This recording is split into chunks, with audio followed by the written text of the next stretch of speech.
Hey y'all. I'm up here in Flagstaff where I've relocated from Tucson. And this is my view today.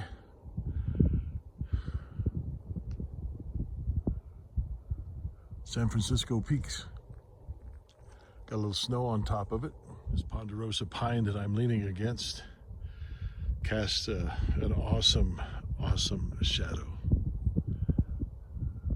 The things of beauty that you see when you're out in God's creation, the wild, the wilderness, God's university. I just happened to look down at the base of this ponderosa pine. Let me give you a view of that. Look at the majesty of this tree. And it keeps going as it points to the sky. But anyway, I looked down and I saw this old rusted piece of metal. Let's see if I can get it. And so my mind started to churn, to contemplate. And as I looked at this rusted, decayed piece of metal, I thought, you know, that's man-made, first of all. Man-made material. Now the material, the organic material that metal's made of, no doubt came out of the ground somewhere. However, when man got done toying with it, this piece was attached to something that he invented and made. And it's obvious it's been laying here for quite some time, but it's also obvious that this piece of metal is not contributing one little grain of sand of nutrients back into the earth. It's laying there dead. It's dead. It might have been attached or a part of something of beauty at one time that man made, but now it's dead. It's rusted. It's full of holes. It's not contributing anything to creation.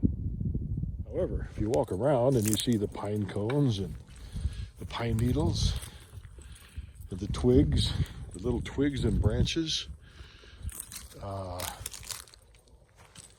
even though it's silent right now, but it's making a contribution back to the earth. The nutrients from these things are contributing their creative elements back to the earth. It's quite a lesson, quite a story. Anyway, welcome again to the Iron Horse Mountain Man channel. We the people, a new birth of freedom. And I'm standing right in the middle of freedom. You know, John Muir made a quotation one time, and part of that quotation was talking about listening to the pine trees preach to us. He talked about going out into the mountains where he could get the news, the accurate news of what's really going on, instead of being so distracted by the voices of society. He was a very, very intelligent man. I'm just out here on this Veterans Day 2024, thanking God, thanking veterans, thanking police officers for sacrificing that we might enjoy this freedom. As I posted in Facebook, freedom was bought by the blood and gun smoke of patriots, true American patriots. So don't let political ink sell it. Let me repeat that. Freedom was bought by the blood and gun smoke of patriots. Never let political ink sell it.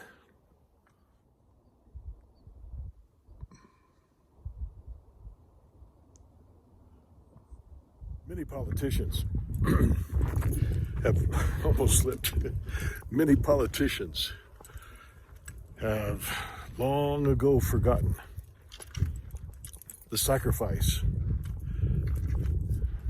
of those that fought and bled and died, sacrificed it all for life, liberty, and the pursuit of happiness. As far as a nation, not as individuals, but as far as a nation, we were just votes away from being stripped of more of our freedom that would affect our life, liberty, and pursuit of happiness. But that's all been changed by this last election.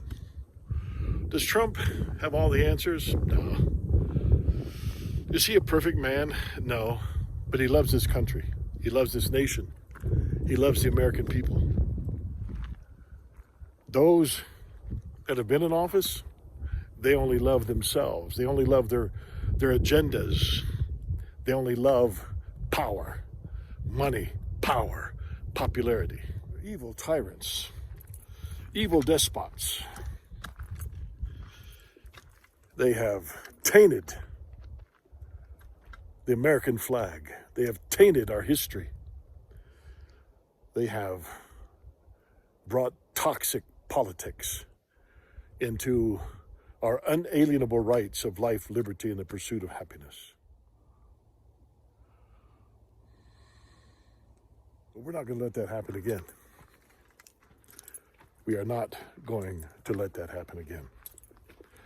If it was blood and gun smoke that established this great nation, it may take blood and gun smoke again to maintain the foundation that this nation was built upon. So anyway, I'm enjoying my little, well, I don't hike. I think you've heard me say it before. I don't hike. I quit hiking a long time ago. What I do is wander and wonder. I find more pleasure in wandering and wondering than hiking. You ever watch somebody hike? Now, I realize there are exceptions, but a lot of people just put their head down and they hike and they hike and they hike and they never look up or stop to enjoy what they're hiking through. So I just wander and wonder. So until next time, protect, defend at all costs your life, liberty, and the pursuit of happiness. Stay wild. Never let them tame you. God bless.